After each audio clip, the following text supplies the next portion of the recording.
Hello students, this is Usha. Welcome to my channel true education point. आज की इस video में हम क्लास 9 चैप्टर 8 क्वाड्रिलेटरल का थ्योरम 8.5 कवर करेंगे। तो थ्योरम 8.5 क्या कह रहा है? If in a quadrilateral each pair of opposite angle is equal then it is a parallelogram. आपको मैंने पहले भी थ्योरम में बताया हुआ है कि इफ वाला स्टेटमेंट आपको गिवन होता है एंड देन वाला स्टेटमेंट आपको प्रूव करना होता है। क्लियर? तो आपको क्या दिया है? एक क्वाड्रिलेटरल दिया हुआ है, एबीसीडी इज अ क्वाड्रिलेटरल, और आपको क्या कहा गया है कि ईच पेयर जो उसके होते हैं अपोजिट एंगल, उसके जो अपोजिट एंगल होते हैं वो क्या है? इक्वल है। अगर ये सारी चीजें हैं तो वो क्या कह रहा है कि ये एक पैरेललोग्राम है। क्लियर? तो हमें इसको प्रूव करना है कि ये क्या है? एक पैरेललोग्राम है। इसको प्रूव करने के लिए सबसे पहले हम क्या करेंगे, जो हमारा का गिवन वाला स्टेटमेंट है पहले मैं वो लिख लेती हूँ।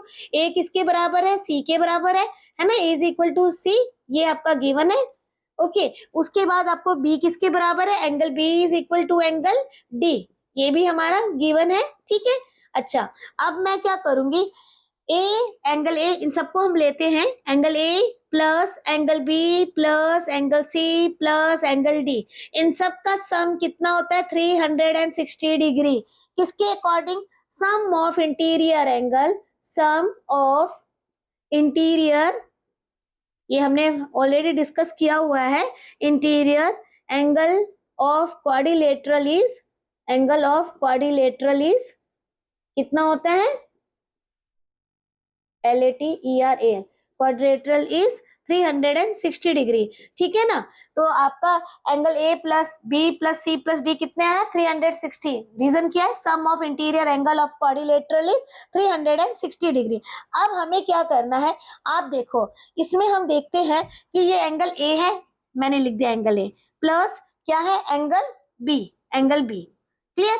अब हम क्या करेंगे, एंगल ए और बी को हम क्या करेंगे? कॉमन ले लेंगे। कॉमन लेने से क्या होगा? ये दोनों एंगल मेरा एक बराबर हो जाएगा। क्लियर? अब यहाँ पर कॉमन लेने के लिए आप मुझे एक बात बताओ, एंगल किसके बराबर है? एंगल ए किसके बराबर है? एंगल सी के बराबर है ना? एंगल सी के बराबर।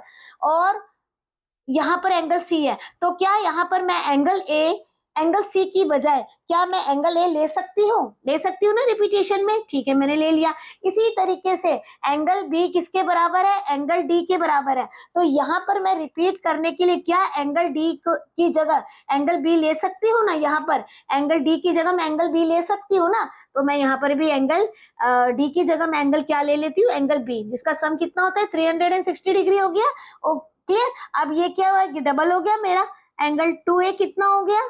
सॉरी, एंगल ए कितने बार हो गया? 2 बार हो गया, और 2 टाइम्स हो गया। एंड एंगल बी कितने बार हो गया? वो भी 2 टाइम्स हो गया, जिसका सम कितना है? 360 डिग्री है। क्लियर? उसके बाद एंगल 2 कॉमन ले लेते हैं क्योंकि दोनों में आ रहा है। So angle A plus angle B is equal to 360 degree. अब 2 इस तरफ चला जाएगा, 2 किस तरफ चला जाएगा? इस तरफ चला जाएगा, तो कितना हो जाएगा? 180 डिग्री हो जाएगा ना? 2 को मैं 360 से डिवाइड कर दूंगी तो अब angle A plus angle B कितना हो गया आपका? 180 डिग्री का हो गया ना? Angle A plus angle B, ये दोनों आपका कितने डिग्री का हो गया? 180 डिग्री का हो गया। अच्छा, अब आपको लाइंस एंड एंगल में मैंने आपको पढ़ाया था इंट्रोडक्शन पार्ट में। मैंने आपको उसमें क्या बताया था कि जब दो लाइन इंटरसेक्ट करती है, दो पैरेलल लाइन इंटरसेक्ट जाती है और उसको एक ट्रांसवर्सल, दो पैरेलल लाइन को जब एक ट्रांसवर्सल लाइन इंटरसेक्ट करती है तो उनके को इंटीरियर एंगल का सम कितना होता है? 180 डिग्री का होता है। अच्छा, अगर ये मैंने आपको ऑलरेडी बताया हुआ है, तो यहाँ पर क्या आ रहा है? ए और बी, ये क्या है? को इंटीरियर एंगल हो गए। किसके हो गए? कौन से दो लाइन के? एडी और बीसी के, है ना? और इनका सम कितना हो गया? 180 डिग्री हो गया। एंगल ए और एंगल बी का सम कितना आ गया? 180 डिग्री आ गया। और ये एडी और बीसी के क्या है? ये दोनों एडी और बीसी यानी पैरेलल लाइन हुई, तभी तो इनके को इंटीरियर एंगल का सम 180 डिग्री हो गया।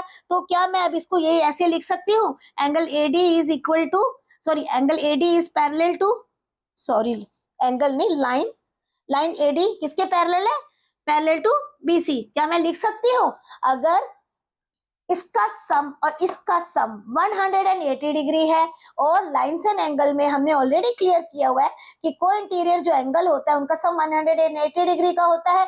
जब दो पैरेलल लाइन को एक ट्रांसवर्सल लाइन इंटरसेक्ट करती है, बार बार मैं रिपीट कर रही हूँ, तो ये ए और बी अगर 180 है यानी AD is parallel to BC, इसको मैं इक्वेशन 1 मान के चल लेती हूँ। क्लियर है ना? अब सेम स्टेप हम रिपीट करेंगे दूसरे के लिए भी। तो मैं इसको रब कर देती हूँ, यहां से हम रब कर देते हैं। ठीक है, मैंने क्या प्रूव किया इसको दोबारा मैं लिख देती हूँ। Angle A plus angle B कितने डिग्री का है? 180 डिग्री का। और इसको मैं इक्वेशन 1 मान लेती हूँ। क्लियर? इसको मैं इक्वेशन 1 मान लेती हूँ, जिसमें angle AD is parallel to, sorry angle, बार बार एंगल बोल रही हूँ, side AD is parallel to BC। Clear? ये हमारा हो गया। अब हम इसको रब कर देते हैं। अब हमें क्या करना है, ये तो मैंने आपको प्रूव कर दिया। AB आपके क्या है? को इंटीरियर एंगल है, तो इनका सम 180 हो गया। उसके हिसाब से आपके AD किसके पैरेलल हो गए? BC के पैरेलल हो गए। ये लाइन इसके पैरेलल हो गया। अब हमें किसको पैरेलल प्रूव करना है? AB को पैरेलल प्रूव करना है। किसके? DC के पैरेलल प्रूव करना है। अब AB एंड DC को पैरेलल प्रूव करने के लिए मुझे दो एंगल लेने पड़े होंगे। या तो A और D ले लो, या फिर B और C, है ना? तो हम क्या करते हैं, अगेन सेम स्टेप रिपीट करेंगे। इसके लिए हम क्या करेंगे? Angle A plus angle B plus angle C plus angle D is equal to 360 degree. Same वही रीजन लिखना है। Sum of interior angle of a quadrilateral is 360 degree. Again मुझे A एंड D को, इस वाले कोई भी, आप चाहे इसको कॉमन लो चाहे इसको कॉमन, किसी एक चीज को आप कॉमन ले लो। यहाँ पर मैं क्या कर रही हूँ, A एंड D को कॉमन ले लेती हूँ। A एंड D को कॉमन लेने के लिए A ये रहा, ओके, प्लस B किसके बराबर है? यहाँ पर D के बराबर है ना। तो मैं यहाँ पर B की जगह क्या मैं यहाँ पर D ले सकती हूँ ना। तो मैं यहाँ पर D ले लेती हूँ। प्लस एंगल C किसके बराबर है? एंगल A के बराबर है ना। तो मैं यहाँ पर एंगल C की जगह क्या एंगल A ले सकती हूँ? डेफिनेटली ले सकती हूँ। Plus angle D। अब रिपीट हो गया मेरा, हो गया ना रिपीट। तो कितना हो गया? 2A, angle 2A plus angle 2D। ठीक है, 360 डिग्री हो गया।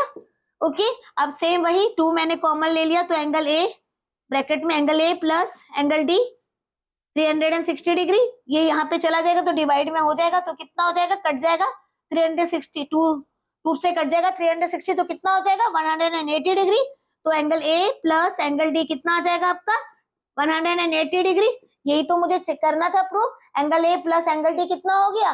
180 डिग्री हो गया। अब ये एंगल A और D 180 डिग्री, सेम वही रीजन है।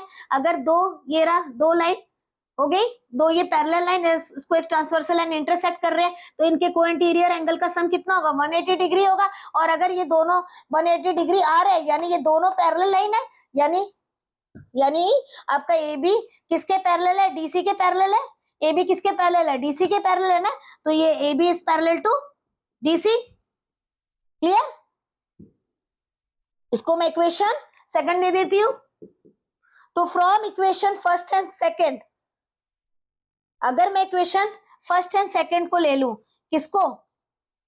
ये वाले को और इसको, यही तो प्रूव करना था, है ना? यही प्रूव करना था।